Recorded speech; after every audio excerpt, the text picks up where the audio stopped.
হেই বন্ধুরা, আজ আমি হাজির হয়েছি 1997 সালে মুক্তিপ্রাপ্ত একটি action adventure horror movie anaconda নিয়ে।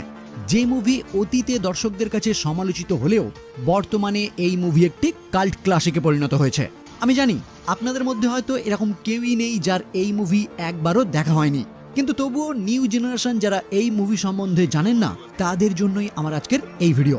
এই সিরিজের এখনো পর্যন্ত 5টি মুভি মুক্তি পেয়েছে এবং এই বছরের ডিসেম্বর মাসেই এই 6 নম্বর মুভি মুক্তি পাওয়ার সম্ভাবনা রয়েছে। তাই আপনাদের যদি এই প্রথম পর্বটি ভালো লাগে তাহলে হয়তো এর পরবর্তী পর্বগুলি নিয়েও আমি ভিডিও বানাবো। ভালো লাগলে তাই অবশ্যই একটি করে কমেন্ট করে যাবেন। ওকে, তাহলে ইন্ট্রোডাকশন আর বিস্তারিত না করে এখন সোজা চলে যাব মূল ভিডিওর দিকে। শুরু করার আগে হেই, আমি Raja and welcome to the Bong wood. শুরুতেই আমাদের দেখানো হয় অ্যামাজন জঙ্গলের এক নদীতে এক চোরা শিকারী অজানা একটি প্রাণের ভয়ে লুকিয়ে থাকে, কিন্তু ওই প্রাণীটি যখন তার নৌকা ভেঙে তাকে অ্যাটাক করে তখনই সে পালাবার রাস্তা না পেয়ে নিজেকেই নিজে গুলি করে আত্মহত্যা করে। এবার এখান থেকে দৃশ্য চেঞ্জ হয় আর আমরা দেখতে পাই চলচ্চিত্র তৈরি করে এই রকম একটি টিম একটি নৌকার মাধ্যমে অ্যামাজন জঙ্গলের উদ্দেশ্যে রওনা হচ্ছে দীর্ঘদিনের হারিয়ে যাওয়া অ্যামাজনীয় এক আদিবাসী উপজাতি সিরিসামার উপর একটি ডকুমেন্টারি মুভি শুট করতে। যে টিমে রয়েছে পরিচালক টেরি ফ্লোরেন্স, ক্যামেরাম্যান এবং টেরির এক শৈশবের বন্ধু ড্যানি রিচ, প্রযোজনা ব্যবস্থাপক ডেনিস কালবার্গ, এক সাউন্ড ইঞ্জিনিয়ার এবং ডেনিসের প্রেমিক গ্যারি ডিকসন, একজন ন্যারেটর ওয়ারেন ওয়েস্ট্রিজ, একজন নৃবিজ্ঞানী অধ্যাপক স্টিভেন ক্যাল এবং তাদের নৌকার এক অধিনায়ক মাতেও। এখানে প্রতিটি টিম মেম্বারের সঙ্গে পরিচয় করিয়ে দিলাম কারণ গল্পটি দেখতে আপনাদের আরো সুবিধা হবে। ওকে, তো এই বোর্ড নিয়ে রওনা হওয়ার পর যখনই তারা অ্যামাজনের জঙ্গলে প্রবেশ করতে শুরু করে তখন পথেই তারা একটি ছোট্ট নৌকায় আটকে পড়া এক সাপ শিকারী পল সোরেনের মুখোমুখি হয়, যিনি তাদের বোর্ডে উপস্থিত হয়ে কিছুটা দূরেই তাকে নামিয়ে দেওয়ার জন্য সাহায্য করতে বলে, কারণ তার নৌকাটি এখানে খারাপভাবে আটকে গেছে। তাই সামনেই থাকা একটি গ্রাম থেকে কিছু লোক এনে সে এই বোটটি যাতে উদ্ধার করতে পারে সেই কাজেই সে তাদেরকে সাহায্য করতে বলে। ফলে সকলেই নির্দ্বিধায় তার এই কথায় রাজি হয়ে যায় তাকে সাহায্য করার জন্য।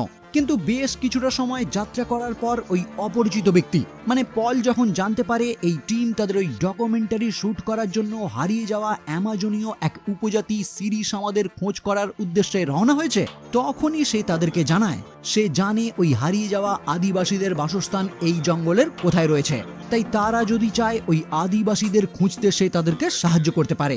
এবার বাকিরা যেহেতু সঠিক পথ জানে না তাই পলের এই প্রস্তাব তারা নির্দ্বিধায় গ্রহণ করে নেয়। কিন্তু বেশ কিছুটা পথ পাড়ি দেওয়ার পর সকলেই পলের প্রতি অস্বস্তি বোধ করতে শুরু করে। এমনকি ওই সিরিসামা উপজাতির কিছু ইতিহাস নিয়ে কেলের সঙ্গে তার বেশ কয়েকবার মতবিরোধ লক্ষ্য করা যায়, যার পর একটা টাইমে পল যখন ঘন জঙ্গলের মধ্যে দিয়ে তাদেরকে একটি নির্দিষ্ট দিকে রওনা হতে বলে কেল তখন তার প্রস্তাবকে প্রত্যাখ্যান করে উল্টো দিকে রওনা হয়, কারণ কেলের মনে হয় পল নামক ওই ব্যক্তি তাদেরকে যেই দিকে রওনা হতে বলছে সেই দিকে সেই হারিয়ে যাওয়া আদিবাসীদের তারা কোনোদিনই খুঁজে পাবে না। কিন্তু পলের এই প্রস্তাব প্রত্যাখ্যান করার পর সে এই মুহূর্তে খুবই রেগে যায়।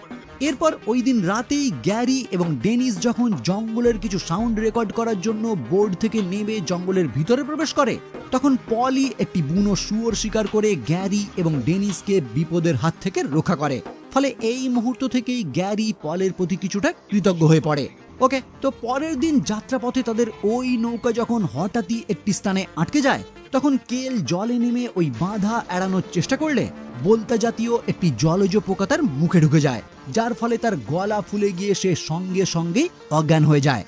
যেটা দেখে পলি সবার প্রথম একটি ছুরির মাধ্যমে তার গলায় একটি ফুটো করে আপাতত তার জীবন বাঁচায়, আর পরবর্তীতেই তাদের সকলকে জানায় এখন যত তাড়াতাড়ি সম্ভব কেলের চিকিৎসার জন্য তাদের ডক্টরের প্রয়োজন, তাই পলের নির্দেশ মতোই এখন তাদের যাত্রা করা উচিত, তবেই একমাত্র তারা দ্রুত কেলের চিকিৎসা করতে পারবে। ফলে অনিচ্ছা সত্ত্বেও সকলেই তার প্রস্তাব মেনে নেয় আর পল তার প্ল্যান মতো তারই ঠিক করা রাস্তা দিয়ে এগোতে শুরু করে।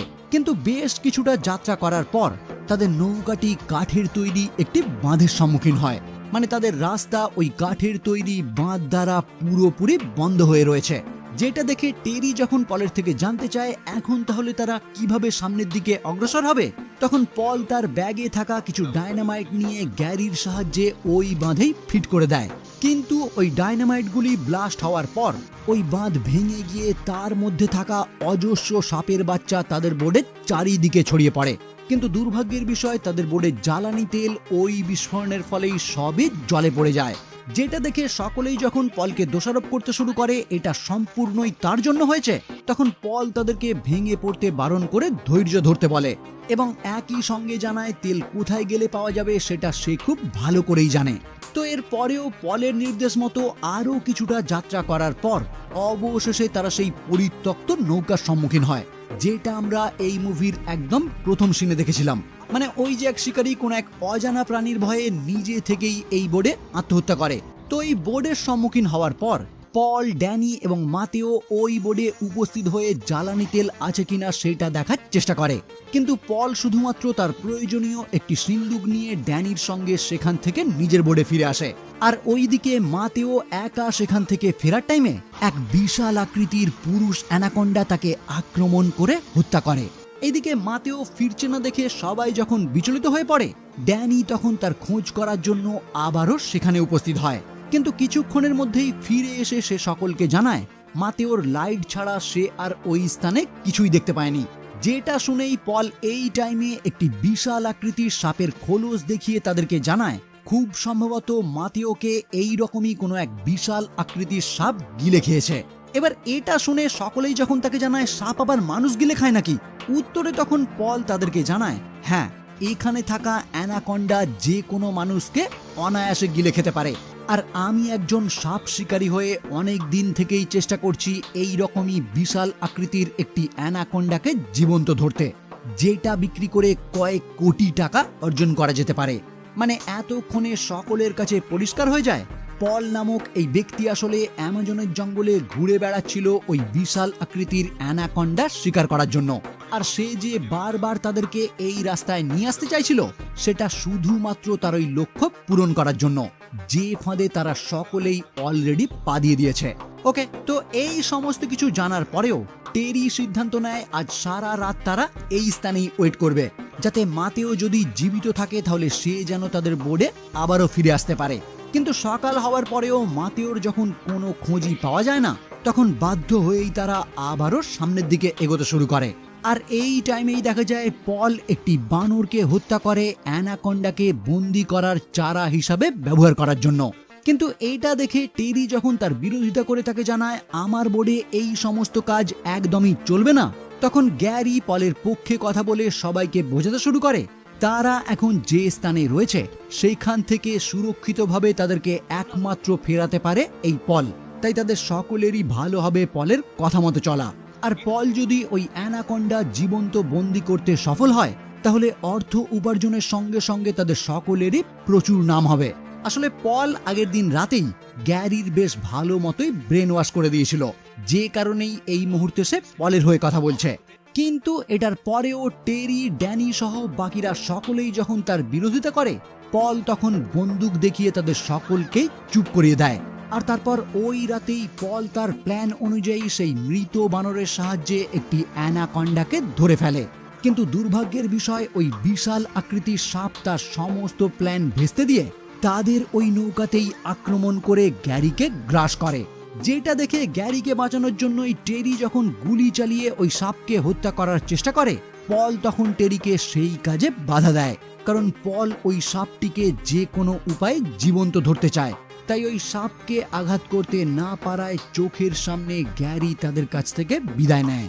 যার পর সকলেই যখন পলের বিরুদ্ধে কথা বলতে শুরু করে, পল তখন আবারও তাদেরকে বন্দুক দেখিয়ে ওই বোর্ডের ইঞ্জিন রুম দখল করে নেয়, যাতে সে তার ইচ্ছা মতো এই বোর্ড চালনা করতে পারে।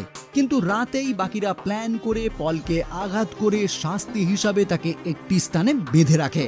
আর এখানেই টেরি একটি পুরনো ছবি দেখিয়ে পলকে জানায় তারা এখন জেনে গেছে পলের সাহায্য চাওয়াটা পুরোটাই চালাকি ছিল, কারণ এই ছবিতে দেখা যাচ্ছে পল এবং তাদের জাহাজের চালক মাতেও একটি শিকারীর সঙ্গে একটি সাপ শিকার করছে।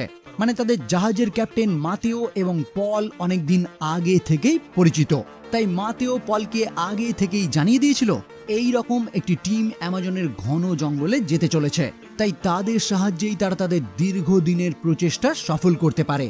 মানে পলের ওই নৌকা খারাপ হয়ে যাওয়া আর সেই কারণে তাদের থেকে সাহায্য চাওয়া, এটা পুরোটাই ছিল তাদের পূর্ব পরিকল্পনা। আসলে তাদের উদ্দেশ্য ছিল এই বোর্ডের মাধ্যমে অ্যামাজনের ঘন জঙ্গলে প্রবেশ করে অ্যানাকন্ডাকে জীবন্ত বন্দী করা, যেটা এখন টেরি সম্পূর্ণটাই বুঝতে পেরে যায়। ওকে, তো এরপর তারা যখন ঘরে ফেরার উদ্দেশ্যে আরো কিছুটা যাত্রা করে, তাদের বোর্ড তখন আবারও একটি জলপ্রপাতের পাশে আটকে যায়। ফলে টেরি, ড্যানি এবং ওয়েস্ট্রিজ তাদের বোর্ডকে আবারও চালনা করার জন্য জলে নেমে দড়ির সাহায্যে সেটাকে ফ্রি করার চেষ্টা করে। আর এই টাইমেই বোর্ডে থাকা ডেনিস তার বয়ফ্রেন্ড গ্যারির মৃত্যুর প্রতিশোধ নেওয়ার জন্য পলকে হত্যা করার চেষ্টা করলে পল তার হাত বাঁধা অবস্থাতেই অতর্কিতে ডেনিসের উপর হামলা করে পায়ের মাধ্যমেই তাকে হত্যা করে এবং তার ডেড বডি ওই স্থানেই জলে ফেলে দেয়।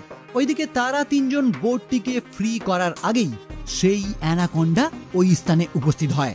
ফলে টেরি এবং ড্যানি কোনো ক্রমে তাদের বোর্ডে ফিরে আসে, কিন্তু ওয়েস্ট্রিজ বোর্ডে ফিরতে না পেরে ওই সাপের হাত থেকে বাঁচার জন্য জলপ্রপাতের উপরে উঠে পড়ে, কিন্তু দুর্ভাগ্যের বিষয় সাপটি তাকে ঠিকই ধরে ফেলে, যেটা দেখে টেরি একটি বন্দুকের মাধ্যমে সাপটিকে হত্যা করার চেষ্টা করলে পল আবারও তার বাঁধন থেকে মুক্ত হয়ে টেরি এবং ড্যানি দুজনের উপরেই আক্রমণ করতে শুরু করে, যাতে ওই সাপটিকে তারা হত্যা করতে না পারে।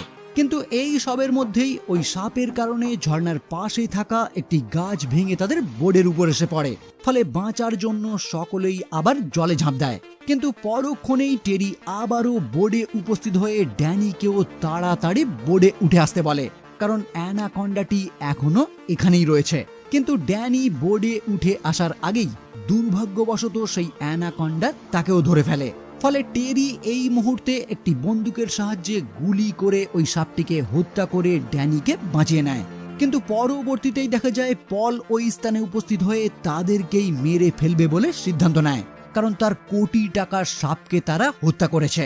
কিন্তু এই মুহূর্তে দেখা যায় বোর্ডে অসুস্থ থাকা ক্যাল কোনো প্রকারে সেখানে উপস্থিত হয়ে ট্রাঙ্কুলাইজার দিয়ে পলকেই আঘাত করে জলে ফেলে দেয়, যার পর দেখা যায় অসুস্থ ক্যালকে আবারও বেডে শুইয়ে কোনো রকম ভাবে তাদের নৌকাটি তারা আবারও চালু করে সামনের দিকে এগোতে শুরু করে।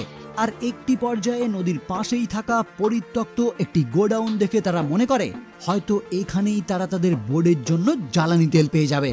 ফলে সেই অনুমান নিয়েই তারা বোর্ড থেকে নেমে ওই গোডাউনের দিকে অগ্রসর হতে শুরু করে। আর অনুমান মতো সেখানে তারা পর্যাপ্ত পরিমাণে তেলও দেখতে পায়, কিন্তু দুর্ভাগ্যের বিষয় পল সেখানেও উপস্থিত হয়ে তাদের দুজনকে আঘাত করে একটি জায়গায় বেঁধে দেয় এবং প্ল্যান অনুযায়ী একটি পশুর রক্ত দিয়ে তাদেরকে পুরোপুরি ভিজিয়ে দেয়, যাতে রক্তের টানে অন্য সাপটিও তাদের শিকার করতে এই স্থানে আসে। আর সত্যি কিছুক্ষণের মধ্যে আমরা দেখতে পাই বৃহদাকার একটি স্ত্রী অ্যানাকন্ডা সেখানে উপস্থিত হয়ে টেরি এবং ড্যানিকে হত্যা করতে যায়। কিন্তু ঠিক সেই টাইমেই পল একটি জালের মাধ্যমে সাপটিকে বন্দি করার চেষ্টা করলে অসাবধানতাবশত সাপটি সেখান থেকে মুক্ত হয়ে পলকেই তার শিকার বানায়, যে সুযোগে টেরি এবং ড্যানি তাদের বন্ধন থেকে মুক্ত হয়ে সেখান থেকে পালানোর চেষ্টা করে। কিন্তু শেষ পর্যন্ত অ্যানাকন্ডা তাদেরকেও দেখতে পেয়ে ধাওয়া করতে শুরু করে। ফলে বিপদ এড়ানোর জন্য তারা দুজন আলাদা আলাদা দিকে রওনা হলে সাপটি প্রথম টেরিকেই আক্রমণ করার জন্য তার পিছু নিতে শুরু করে। ড্যানি যে সুযোগে একটি পিক্যাক্সের মাধ্যমে তার লেজে আঘাত করে তাকে আটকানোর চেষ্টা করে, কিন্তু তার সেই চেষ্টা ব্যর্থ হলে টেরিকে সে পরামর্শ দেয় ওই গোডাউনেই থাকা একটি চিমনির মাধ্যমে এখান থেকে বাইরে বেরিয়ে যেতে, কারণ ড্যানি এখানেই থাকা জ্বালানি তেল ওই স্থানে ফেলে দিয়ে তাতে আগুন ধরিয়ে দেয়, যাতে সাপটি এই গোডাউনেই জ্বলে পুড়ে মারা যায়। কিন্তু ড্যানি ওই চিমনির মাধ্যমে বাইরে বেরিয়ে যাওয়ার আগেই সাপটিও পুরো জ্বলন্ত অবস্থাতেই চিমনি ভেঙে জলে পতিত হয়, যার পর ড্যানি কোনো প্রকারে টেরিকে জল থেকে উদ্ধার করে। কিন্তু এর পরবর্তীতেও দেখা যায় ওই সাপ আহত অবস্থাতেই তাদেরকে আবারও আক্রমণ করার চেষ্টা করে, যেটা দেখে ড্যানি একটি কুড়ুল নিয়ে তার মাথায় আঘাত করে তাকেও এখানে হত্যা করে, যার পর অবশেষে তারা দুজন তাদের নৌকায় ফিরে গিয়ে পুনরায় তারা ক্যালের সঙ্গে মিলিত হয়, যে ধীরে ধীরে বর্তমানে সুস্থ হতে শুরু করেছে। তো এখান থেকে ফিরে যাওয়ার টাইমেই অবশেষে তারা সেই আদিবাসী উপজাতিকে তাদের সম্মুখে দেখতে পায়, যাদের ডকুমেন্টারি শুট করার জন্যই তারা অ্যামাজনের উদ্দেশ্যে রওনা হয়েছিল। তো ফাইনালি এই উপজাতিকে দেখতে পেয়ে তারা তাদের লক্ষ্য অনুযায়ী তথ্যচিত্রের চিত্রগ্রহণ শুরু করে, আর এইখানেই এই মুভি সমাপ্ত হয়। ওকে, তাহলে আজকের মতো এই পর্যন্তই। আমার ভিডিও যদি ভালো লাগে তাহলে অবশ্যই লাইক, কমেন্ট এবং শেয়ার করবেন, আর আমার চ্যানেলে যদি প্রথম হয়ে থাকেন তাহলে অবশ্যই চ্যানেলটি সাবস্ক্রাইব করে বেল আইকনটি ক্লিক করে দেবেন, যাতে এই রকম ভিডিও সবার আগে পৌঁছে যায় আপনার কাছে। আর হ্যাঁ, পরবর্তী পার্ট আপনারা দেখতে চান কিনা সেটাও কিন্তু অবশ্যই জানাবেন। ওকে, তাহলে দেখা হচ্ছে পরবর্তী কোনো ভিডিও নিয়ে, আর ততক্ষণের জন্য বাই।